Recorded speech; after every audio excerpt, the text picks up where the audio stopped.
All right, the thing we're going to talk about now is what the actual sideline shot should look like when you're filming a game. This is also going to apply to practice for the most part. You'll notice the first thing we've got going here is a scoreboard shot. Scoreboard shots are required in college pretty much at every level.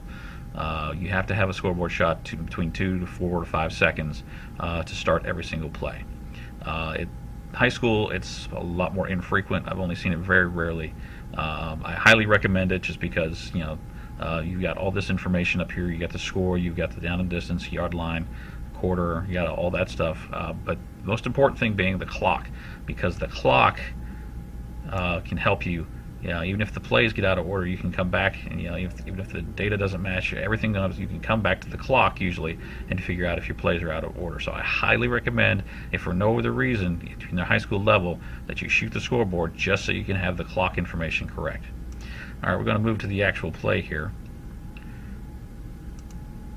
All right, this is from 2012. What you'll see here is we've got all 22 guys on the field. So, I mean, you can count them off, 1, 2, 3, yada, yada, yada, yada.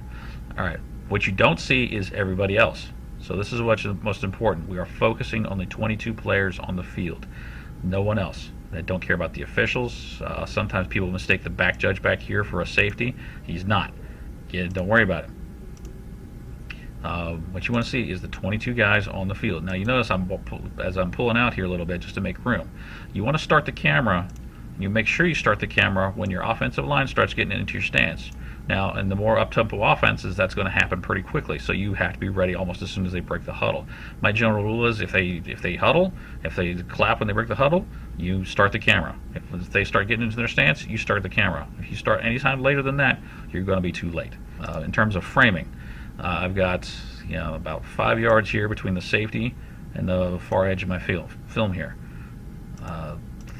On the running back side, I've got about 5 yards worth of clearance, 5 to 7 yards worth of clearance for him on that side. That gives me plenty of room, because if this happens to be a pass play, what's going to happen is this safety is going to drop out, and I'm going to have to widen out to go with him. This gives me a little bit of buffer space, so he doesn't disappear from the frame.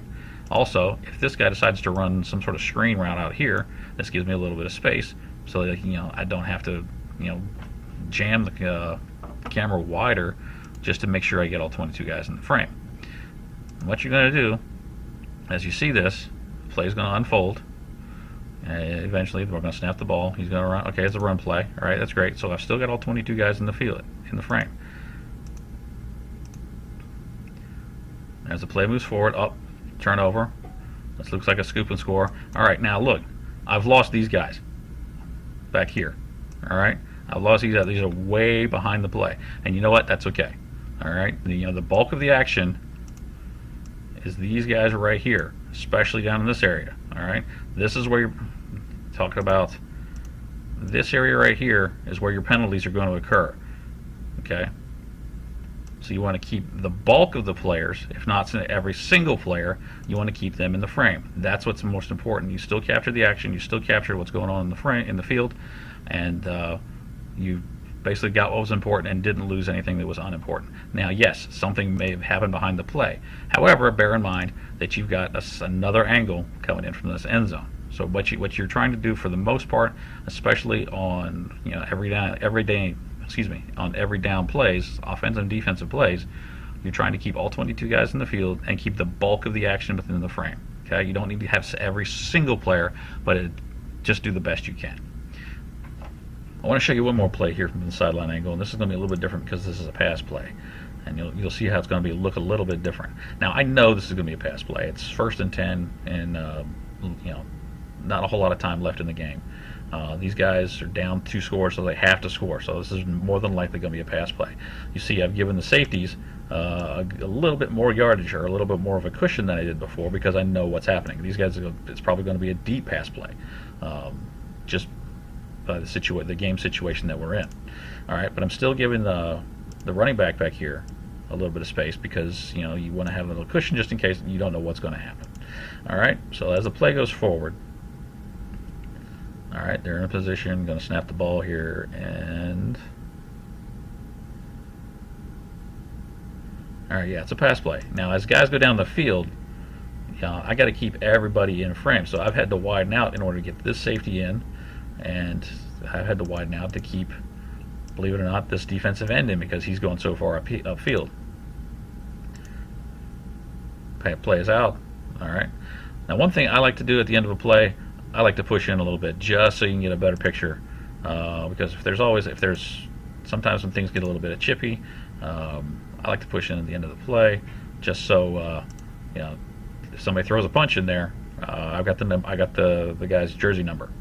And this is going to apply to practice too. In my experience, fights happen a lot more often during practice than during games, and coaches want to know who's responsible. All right. For a normal offensive and defensive play, from your end zone perspective, what you want to see is the line of scrimmage. Basically, you want to see the box. You want to see the offensive line. You want to see the running back. You want to see the quarterback. You want to see any fullbacks that are in there. In this case, there's no tight end, but if there were, we'd want to have him in here. We want to have, we've got our defensive lineman here. We've got our other defensive lineman end out here. And we also have our linebackers, which is just as important. So what we're trying to do, again, what we're trying to do is trying to see all those guys, all the defenders in the box plus the lineman. If there's another linebacker sitting out here somewhere, maybe out here on the edge, I would want to widen out a little bit and get him in there, okay? But what you're trying to do is you want to keep, all you're doing is your end-to-end. You don't care about the wide receivers. You don't care about any slot guys. Those are going to be picked up on the sideline shot. What you're trying to do is capture the trench action. Okay, you want to see people getting holds. You want to see guys taking the correct steps, filling the right gaps, yada yada yada. We're trying to get all the interior stuff done here. If we pull out and we can see the wide receivers, well, then we're out too far. We can't really see what the hand placement. We can't see the hat placement that we need from the offensive and defensive line. We'll really miss a lot of the detail that we need out here. All right. So as the play goes on, as the play moves forward.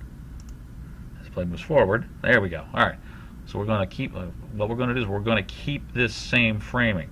So really, again, like I said, all we're really worried about here is the line of scrimmage. All right. Now what's happened here is this guy's picked up the ball and he's running away. All right. Your job is not to pick up the all 22 from this guy, from this end zone. You want to see what's going on around the football, around the immediate area of the football.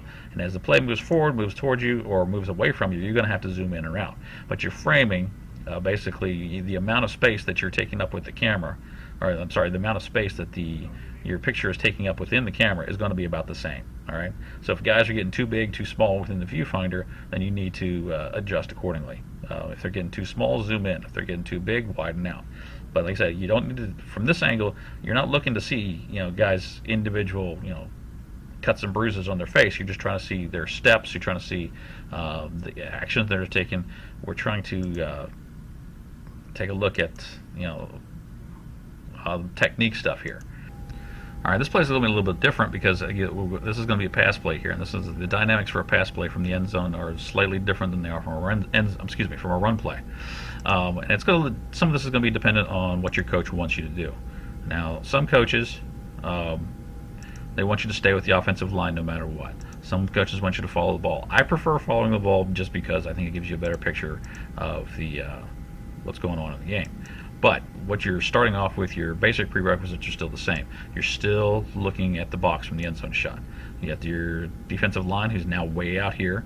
You got a defensive end here. You got your offensive line. Again, you're still looking at technique. You're still trying to figure out hand placement, gaps, all that fun stuff. And having this frame allows you to do all that.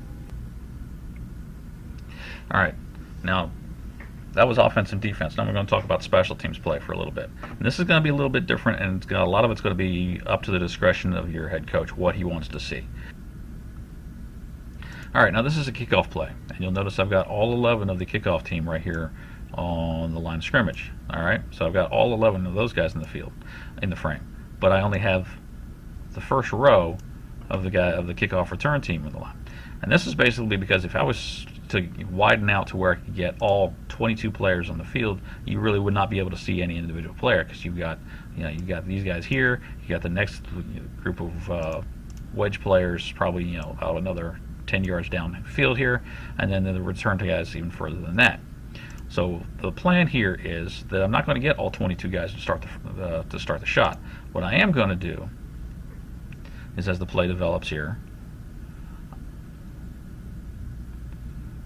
is I'm going to follow these guys. Notice how I widen out and as the ball's in the air, before they've ever made contact with each other, now I've got I've got the kickoff 11, I've got the first group 5 here, I've got the full wedge, and I've got the return guy all in the shot. Okay? And by the time he catches the ball, I do see all 22 players. By the time they've made any contact, I do have pretty much all 22 players.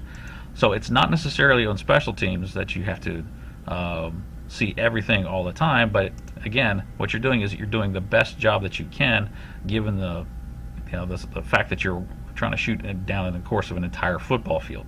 So again, there's a lot of this is going to be up to the discretion of your head coach. Let's go to a punt play for a second, and I'll show you something else. All right, this is from a little bit earlier in the game, but this is a punt play here. And these guys are using what we call a shield punt. Now, as you can see here, I do have all 11 of the punt team in here. Okay, so I've got the front 7 here. I've got the shield. That's 3 plus I got the punter, and I've got 10 return guys here. I do not have the return man. He is way out here somewhere. Okay, and again, if I try to get him in, I'm going to basically make everybody on the field so small that I really can't see what's going on. So what I'm going to do here is I'm going to let the play go. All right, I'm going to stay with this group. You can see they start taking off downfield. I want to make sure that I see this guy kick the ball. This guy has to kick the ball before I start chasing everybody down the field. So I'm going to widen out a little bit here. All right, he kicks the ball, and now I can go. All right, now I've lost the punter, and that's okay because the punter never does anything anyway. All right, we all know that's true. All right, the shield guys are messing around, and now look, I've got the bulk of the players with the return guys. They're going to basically lead me to the return man. So all I have to do is follow the bulk of the players downfield. And we'll wind this back a little bit. Okay. The bulk of the cover team and the return team are going to follow the ball down the field, and they're going to come to the return man. So that's what's most important here, is that we get the bulk of what's going on. We can still see most of the players on the field. And again, since we have the second shot, we have the end zone shot, a lot of what we lost with the shield guys and with the punter, we still have in frame somewhere anyway. All right, so again, a lot of this is going to be up to the individual coach, how he wants to present it, how he wants to have it seen, but these are a lot of the basic information that will really help you out. All right, for special teams on an end zone shot, this is going to look a little bit different. Again, this is all going to be a lot dependent on the individual head coach about what they want to see here. Now, again, this is the same punt play we showed earlier, and this is a team using a shield punt. Now, in this situation, our coach wanted basically everybody who's on the line of scrimmage. So every player is accounted for within the frame. And now you can see I've got all 22 guys because I've got the front line, I've got the shield, I've got the punter, I've got the the cover team, and now way back here in the background, I do have the return man that I could not see earlier from the sideline shot. All right. So again, like I said, having 2 angles allows you to cover all 22 guys, even if you don't have necessarily all 22 guys in the frame every time from every conceivable angle. All right, here's a kickoff play from the end zone shot. And again, like I say, how you set up the shot for an end zone on a special teams play is going to be very dependent on what your coach wants you to do. In our case, they wanted to see all 22 guys from the end zone on a kickoff play. So we've got all 11 here on the kickoff cover team, and we've got all 11 guys on the return team. So I've got all 22 on there. That's what they wanted, so that's what they get. As the play moves forward,